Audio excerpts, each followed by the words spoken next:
Assalamualaikum warahmatullahi wabarakatuh. Halo anak-anak ibu semua, apa kabar? Semoga selalu dalam keadaan sehat dan dapat mengikuti kegiatan pembelajaran jarak jauh saat ini dengan semangat ya. Baiklah, pada hari ini kita berjumpa lagi walaupun dalam keadaan tatap maya. Hal tersebut jangan menjadikan sebagai halangan kita untuk belajar. Tetaplah semangat di tengah kondisi pandemi saat ini. Nah, saat ini pelajaran yang akan kita bahas adalah tentang sejarah, yang mana materi yang akan Ibu sampaikan yaitu tentang lahirnya kolonialisme dan imperialisme. Dahulu, pada abad 15 sampai 16, bangsa Eropa datang ke Nusantara. Mereka rela melakukan perjalanan laut selama berbulan-bulan.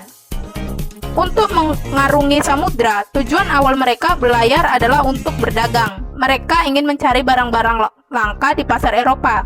Contohnya seperti rempah-rempah, dan rempah-rempah itu banyak dijumpai di negara Indonesia.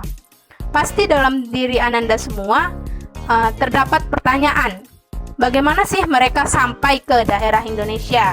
Nah, pada abad ke-15 terdapat sebuah kota yang menjadi pusat perdagangan Eropa, yang mana kota tersebut bernama kota Konstantinopel. Kota ini juga menjadi pintu gerbang perdagangan Asia dan Eropa. Dan setelah beberapa tahun berdiri, kota tersebut runtuh di tangan Turki Utsmani. Nah, sejak runtuhan Konstantinopel ini, distribusi perdagangan Eropa menjadi tertutup dan menyebabkan orang-orang Eropa sulit mendapatkan rempah-rempah dengan harga yang murah. Kejatuhan Konstantinopel juga memberikan perubahan dalam kehidupan masyarakat Eropa. Dan melihat keadaan tersebut, mereka tidak tinggal diam karena wilayahnya dikuasai oleh Turki Utsmani, dan mereka melakukan sebuah pergerakan untuk mencari solusi dari permasalahan di negara mereka.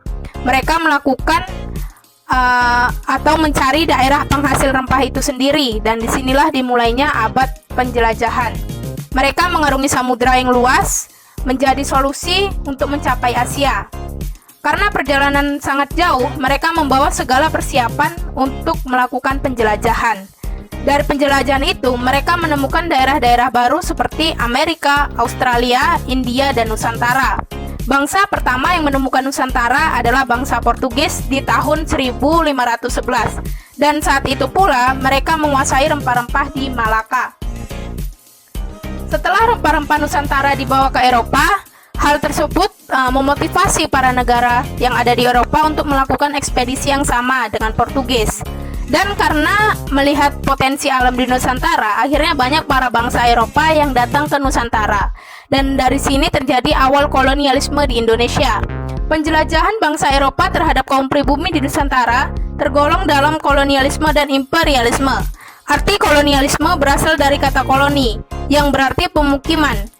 Dan kolonialisme adalah usaha yang dilakukan negara penguasa untuk menguasai wilayah atau daerah tertentu untuk mendapatkan sumber daya alam. Kolonialisme ini pada umumnya dilakukan oleh para negara yang mempunyai militer kuat. Nah, pada saat itu yang berkuasa di Nusantara atau yang mempunyai militer kuat dan mempunyai teknologi yang canggih adalah bangsa Spanyol, Portugis, Inggris, dan Belanda. Selanjutnya adalah imperialisme.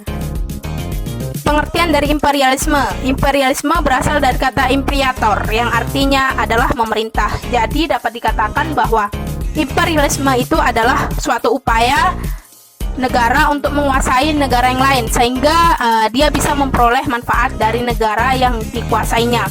Imperialisme sebenarnya sudah ada sejak abad ke-19 dengan tokoh pencetusnya ialah Benjamin Disraeli. Imperialisme ini dapat dibagi menjadi dua. Yang pertama yaitu imperialisme berdasarkan waktu, dan yang kedua yaitu imperialisme berdasarkan tujuan. Imperialisme berdasarkan waktu ini juga dapat dibagi menjadi dua, yaitu imperialisme kuno dan imperialisme modern.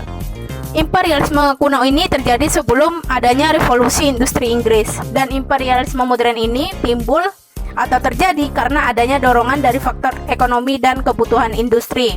Dan selanjutnya yaitu imperialisme berdasarkan tujuan. Yang pertama yaitu imperialisme politik, di mana imperialisme politik ini didukung karena adanya keinginan untuk menguasai kehidupan politik di suatu negara. Yang kedua yaitu imperialisme ekonomi, didorong untuk menguasai perekonomian. Yang ketiga yaitu imperialisme kebudayaan, yang mana hal ini didorong untuk menguasai nilai-nilai kebudayaan negara lain. Yang keempat yaitu imperialisme militer, yang didorong oleh keinginan suatu negara untuk menguasai wilayah negara lain untuk memperkuat pertahanan negaranya. Nah, itu tadi materi pada hari ini. Mudah-mudahan penjelasan tadi dapat memberikan pengetahuan serta wawasan bagi Ananda semua. Sekian penjelasan dari Ibu, mohon maaf bila ada kesalahan ataupun kekurangan. Wassalamualaikum warahmatullahi wabarakatuh.